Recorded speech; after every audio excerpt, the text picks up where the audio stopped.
Hello, everyone, and welcome back to the Empowerment Project podcast. I am Andrea Bosco. And I'm Dr. Shar. Hey, everyone. So, we're back. It's been a little bit since we recorded a live, or rather, just recorded a podcast. It's been a busy time for us, which is lovely. And I'm always so grateful for the the busyness and the stuff to do, but it's also been a bit stressful because I mean the way the brain and body work is that it really doesn't know the difference between like excitement and a lot of good things and bad things and sadness. It's sort of just it's still out of alignment and it's still nervous system disruptive.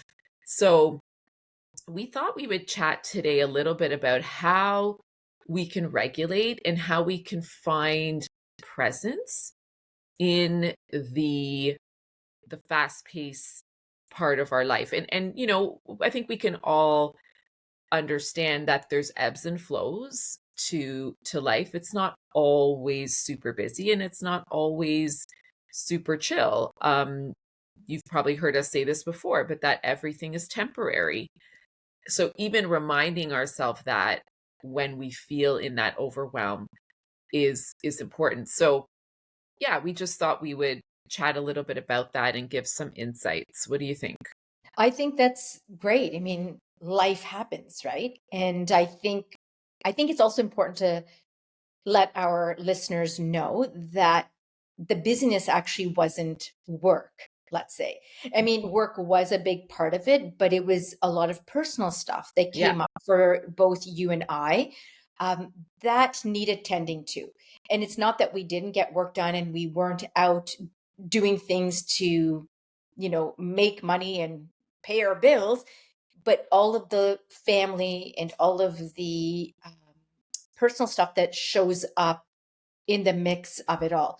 And that's really where I feel that presence is so important, because when we are busy with work, there we can schedule that into our day-to-day stuff, right? You like working out in the morning, I like working out in the afternoon, around lunchtime. I journal and meditate in the morning. I know that you do the same, but I find that when personal events sort of come in, it becomes so much more on our plate that it is hard to do all of those little things that keep us present and in that self-care mode, um, in order for us to function through everything that we need to get through. Yeah. So I mean, just to give everyone a little context, so September, back to school, all that good stuff. And then kind of October hit. And yes, we were busier than we ever have been with work. And also for me, I had my daughter turning 16. I had my brother's wedding. Um, and I had a tournament for my son, which we had to travel for. And this was pretty much all happening in 2 weeks. And I knew like when you schedule stuff, like you see your schedule, you're like, oh wow, that's gonna be a busy time. But like you really don't know until you're actually in it and you're like, holy crap, like I haven't stopped. And like to the point that, I my brother got married on a Sunday and I was working at a school the Monday morning. Like literally woke up, went straight to a school, and then had to go see family who was leaving to go home to Italy right after that to say our goodbyes, have a little lunch together. And then within 2 days, I was packing to go to an away tournament. Like it was just so much. So what I found myself saying was like, okay, when this is over, I'm going to finally relax. Like I'm going to finally find time to to chill and all that stuff. But then what was happening was I got back from my away tournament, and then we had more work to do. And then something else came up, and I was like, "Oh my gosh." And I was sitting there one day at lunch, and I'm like, "I don't know if that when is gonna come." You're going to catch that break. Yeah, and it just reminded me that we cannot wait for the when. If we wait for the when, it ain't gonna happen. Hmm. Or maybe it will, but we don't know when that is gonna happen. So what I chose to do that afternoon is I noticed I had about an hour or so, and I went for a walk. I threw on my jacket. It was like a brisk day, and I just got out there because for me, I know when I feel dysregulated, I need to move my body and I need to be out in nature. Like I need to get out of my four walls of my home and be in the vastness of nature. And just that half an hour that I walked, it's the same neighborhood I've always walked in, it really helped me regulate and find that presence. And it brought up this idea of like, wow, like I cannot just wait for when things settle down because I don't know when that's going to be. But I know this is highly affecting my internal state, the stress and the wonder. Like it's been exciting and great stuff altogether, but I know this is affecting me. And I saw a lot of people getting sick, getting colds, getting flus. And I was like, I'm going to get sick and I don't want to get sick. And so, being proactive is important. And luckily I didn't get sick, and I was able to find those moments of peace in the chaos. So that's what really I learned from that experience because it's been a long time, I'll be honest, since I've operated at that level of busyness, I'll be honest. Well, Like, it's all the prep that comes in even before. I mean, I know it was 2 weeks of events, but you're planning, it was also your daughter's 16th birthday. yeah. So all the prep and planning that goes in there, and then all the prep and planning that you probably had to do even with your brother's wedding. I mean, that wasn't just something, you didn't just show up to that event. There was stuff that you needed to do prior to that. I mean, this is your brother, right? So Mhm.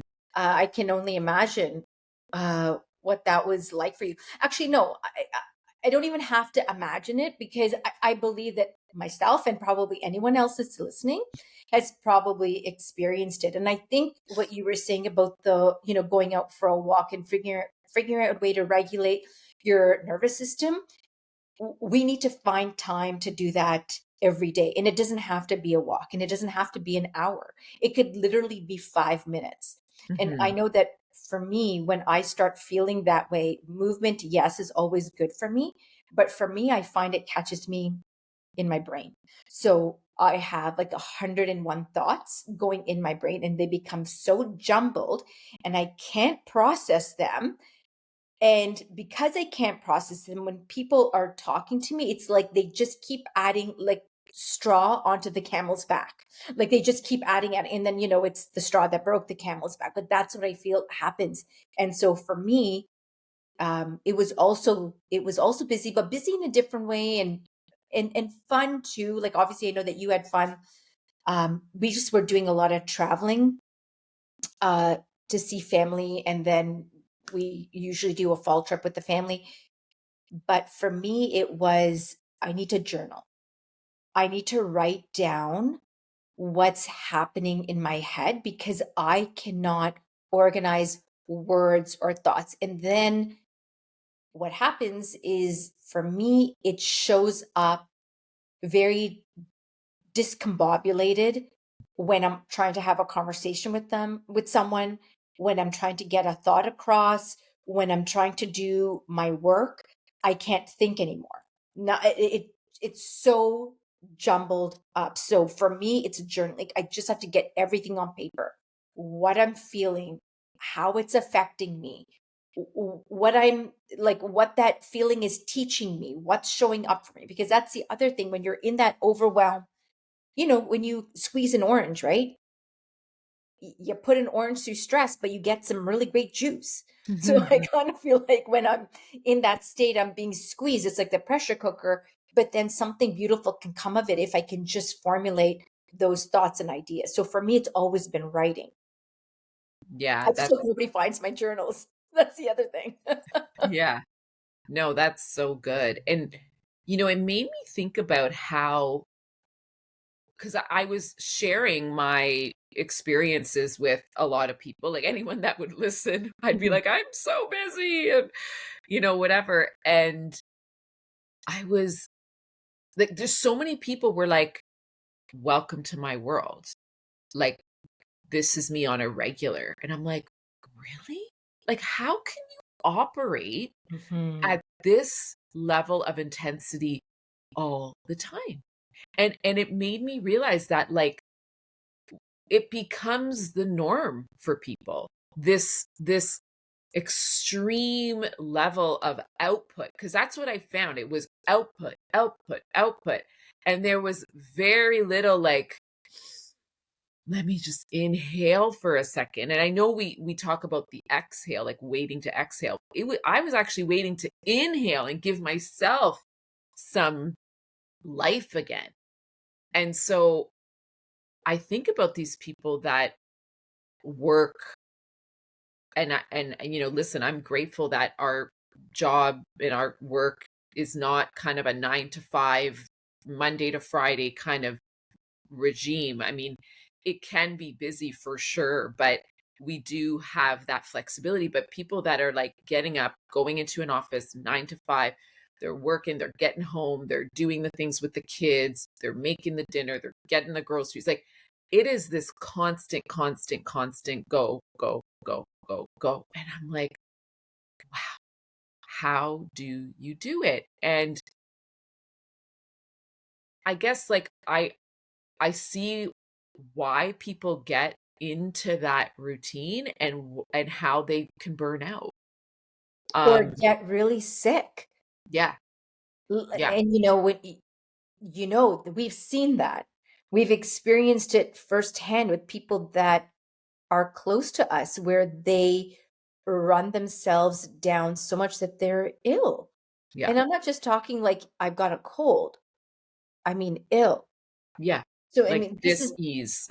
right, right. And so this is I always say that if you don't figure out a way to slow down, God will figure out a way Yeah, to do it for you. yeah. Your And body will do your it. Yeah. because your body is shut, your body can only sustain so much. And so this is the whole thing. Remember, people make choices and there are priorities that people have in place. But I would say your first priority should always be you.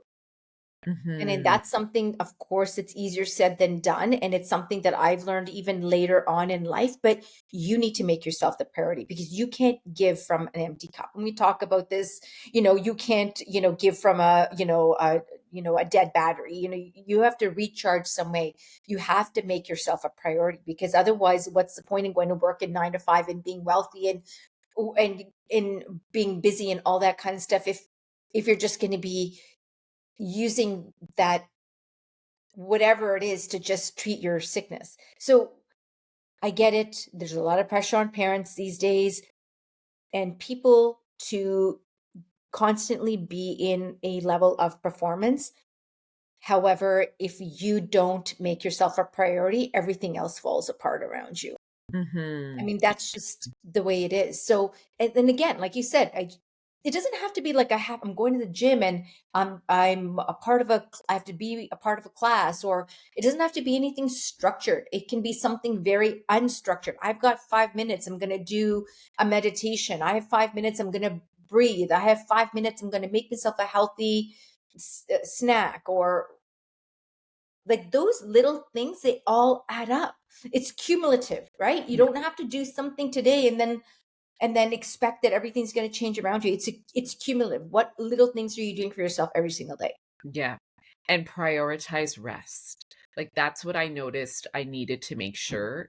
I knew if my waking state was at an intensity that my body wasn't used to, I knew that my rest had to compensate for that. So Yeah. I was going to bed earlier, Hmm.